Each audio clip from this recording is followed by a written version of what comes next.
प्राकृत जगत में धर्म दिखाई दे, वो इस देश में अधर्म दिखाई देता है, और जो प्राकृत जगत में अधर्म दिखाई देता है वहाँ धर्म हो जाता है। बड़ी विचित्र बात है। यही देश वृंदावन बिहारी लाल की जय।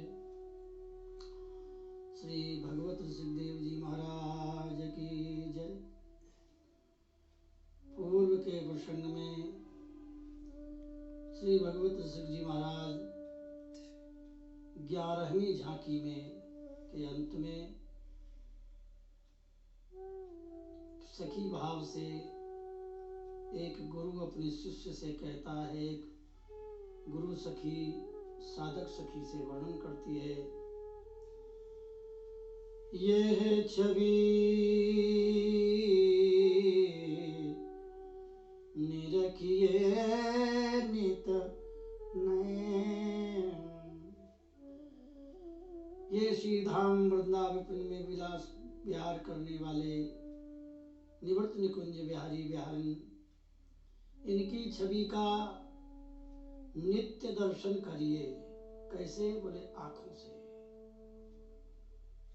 नवल नागर नागरी पर वारी ये रतिमय।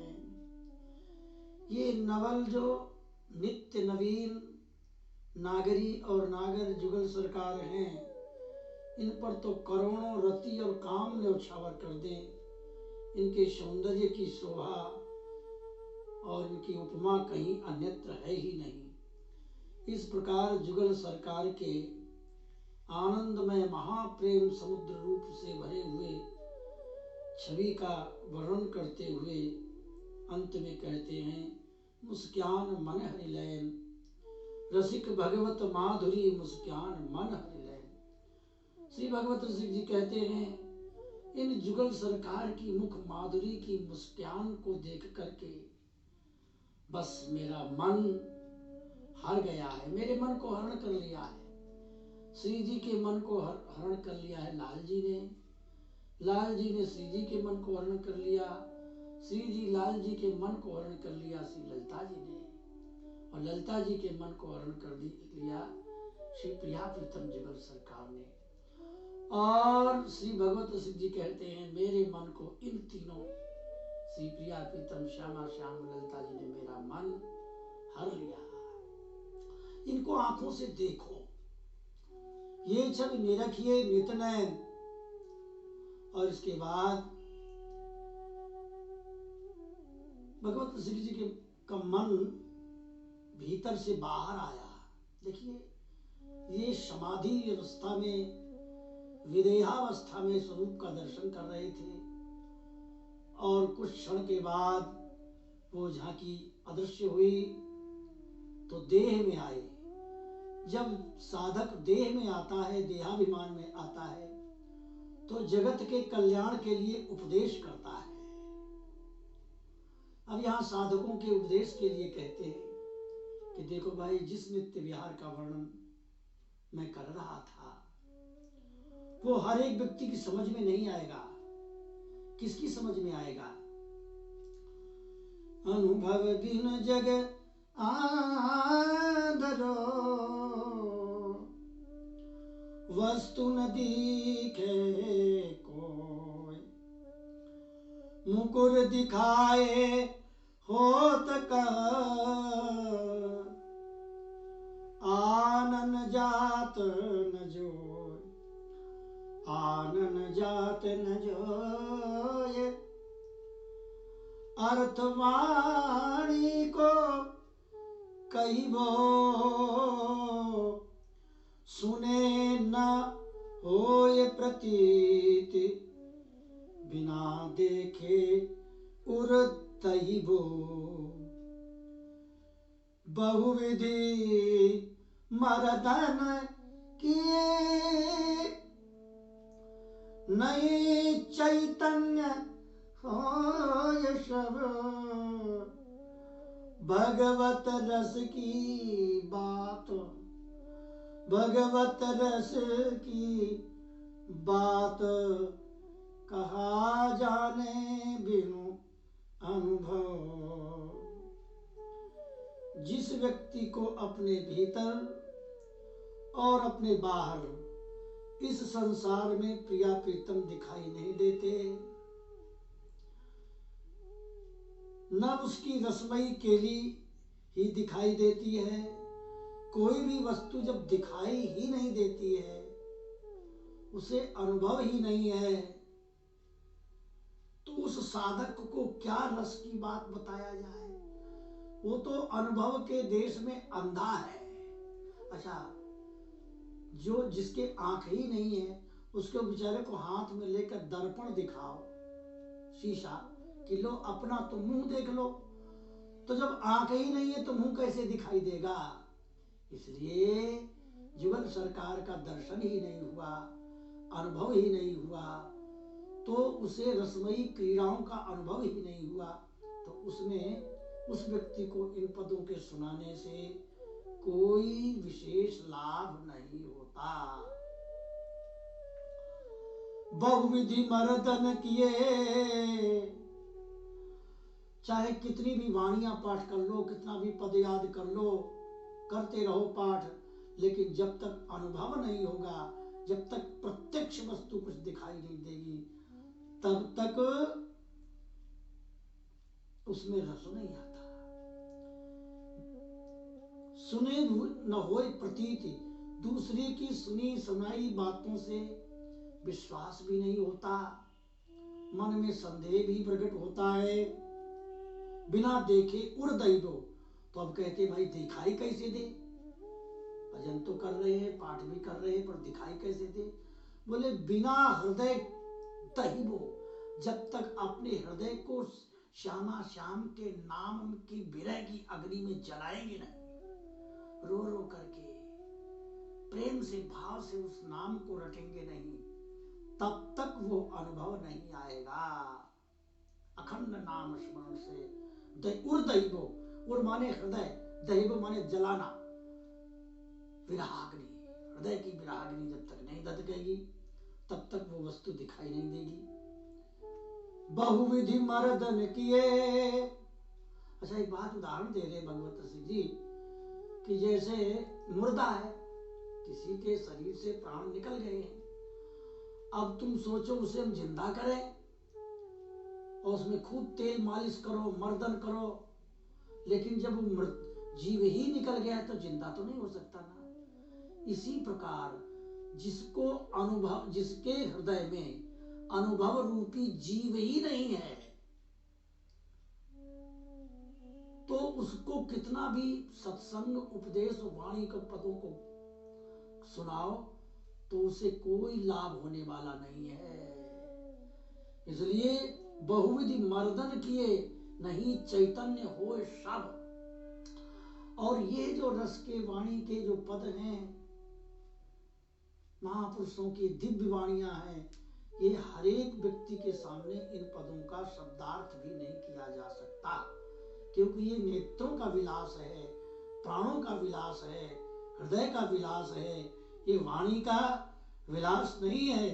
तो ये बातें वाणी से समझ में नहीं आती, और वाणी से कहने पर तर्क वितर्क हो जाता है, संशय प्रकट हो जाता है, संदेह प्रकट हो जाता है।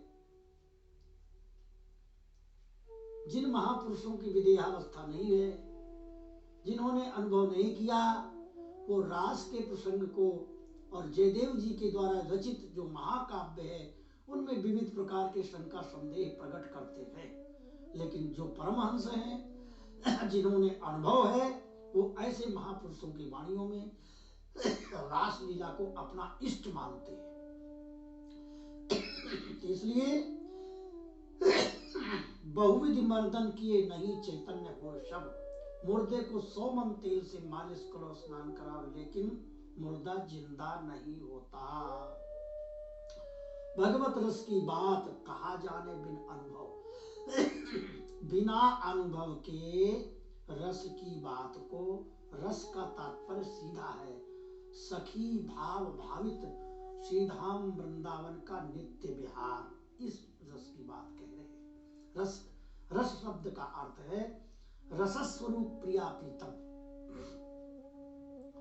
और यहाँ वृंदावन के निकुंज की तो सीधी सी बात, महापुरुषों की वाणियों में तो यहाँ तक आता है, जो प्राकृत जगत में धर्म दिखाई देता है वो इस देश में अधर्म दिखाई देता है, और जो प्राकृत जगत में अधर्म दिखाई देता है वहाँ धर्म हो जाता है। बड़ी विचित्र बात है, ये देश निराला है।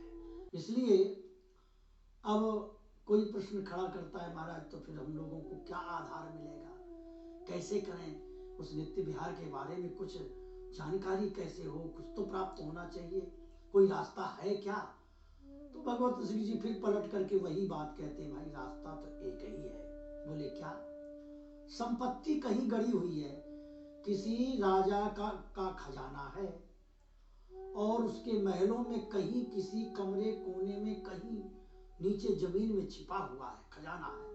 ऊपर से महल मकान बने, नीचे जमीन में खजाना है, परंतु उस खजाने का वो बीजक कहते हैं, जैसे हम लोगों के पास कॉपी होती है, उस कॉपी में लिखे है पुस्तक में कि इतना पैसा हमारा उस तिजोरी में रखा है, उस कमरे में रखा है, इतने लाख रुपए यहाँ ऐसे हैं ऐसे हैं, तो हिसाब किताब वहां लिखा है। तो उस कॉपी के मिलते ही, पुस्तक के मिलते ही, और हम उस धन को उस स्थान पर ला करके कमरा खोल करके ले लेते हैं। लेकिन जब अधिक धन हो गया है, पता नहीं पड़ता, तो उसके लिए बीजक चाहिए। बीजक का मतलब हिसाब किताब, लेखा। पुस्तक धन नहीं हो सकती, बीजक संपत्ति नहीं हो सकती, परंतु संपत्ति तक पहुंचे के लिए बीजक का सहारा चाहिए। लेकिन वो बीजक और पुस्तक जिसने लिखा है उसमें इशारे की भाषा होती है, वो जिसने लिखा है वही व्यक्ति समझ सकता है, उसको ही धन मिलेगा। अथवा जो उसका अधिकारी है, जो लिखने वाले ने बताया है कि ये तुम्हारा धन वहां ऐसे मिलेगा, ऐसे जाना है, तो उसके निर्देशानुसार ही धन प्राप्त कर सकता है। नहीं, बीजक मिलने पर भी संपत्ति नहीं मिल सकती। तो बीजक क्या है? बोले बीजक है वाणी। जैसे महापुरुषों ने जो देखा है अपने और शब्दों के द्वारा वर्णन किया है और उसको लिखकर रख गए हैं, तो उसको बीजक बता रहे हैं। श्री भगवत श्री जी कहते हैं, वाणी बीजक वस्तु को, वस्तु क्या है? प्रिया प्रीतम का नित्य विहार, ये वस्तु है। बीजक वस्तु न कोय, बीजक वस्तु नहीं हो सकती। बीजक वस्तु बतावही, लहे जासु की होय। बीजक वस्तु बताती, परंतु जिसकी होगी वही जान सकता है, वही खोज सकता है। लहे जासु की होय, और की और न पावे। किसी दूसरे को बीजक मिल गया, लेकिन उसको इशारा ही पता नहीं कि कहाँ का है, तो वो नहीं मिल सकती वस्तु। और की और न पावे, गावे सब संसार, हाथ बिरले के आवे। इसी प्रकार से महापुरुषों की वाणियां सब संसार गाता है, सबको ही गाता है, परंतु ये जरूरी नहीं है कि सबको नित्य विहार मिल जाए। उसमें भी किसी बिरले के हाथ में वो नित्य विहार रूपी संपत्ति प्राप्त होती है। ऐसे ही नित्य विहार श्याम श्यामा सुखदानी। इसी प्रकार वो नित्य विहार रूपी संपत्ति है जो श्यामा श्याम है, ये सुख प्रदान करने वाले हैं, महासुख देने वाले, महासुखदानी। भगवत रसिक अनन्य गूढ़ गुण गावत बाण। भगवत ऋषि जी कहते हैं, ऐसे अनन्य उपासकों के लिए गूढ़ जो भाव है, गुप्त से गुप्त, गूढ़ से गूढ़, उस महाभाव को प्रदान करने वाली वाणी जी है। इसलिए गावत वाणी, वाणी गायन करती है प्रिया प्रीतम के दिव्य नित्य विहार के बारे में। तो वाणी हुई गई बीजक और वस्तु हो गए प्रिया प्रीतम। ये भाव यहाँ प्रकट कर रहे हैं। और इस पर 11वीं झांकी संपन्न होती है। एकादश झांकी संपन्न हुई। आगे भगवत ऋषि जी महाराज द्वादश झांकी, इस भगवत ऋषि देव जी ने अपनी वाणी में द्वादश झांकियां वर्णन किए हैं। तो अंतिम झांकी है, झांकी माने झांकना।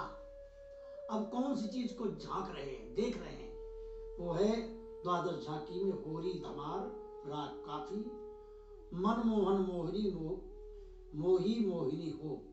मनमोहन मोही मोहिनी हो, इसमें होली लीला का वर्णन किया है।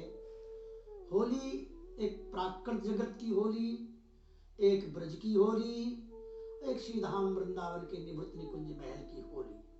ये 3 प्रकार की विशेष प्रकार से होलियां ब्रज में मनाई जाती हैं। वृंदावन की होली और ब्रज की होली और प्राकृत जगत की होली। तो आगे के पदों में द्वादश झांकी में होली की लीला का वर्णन होगा।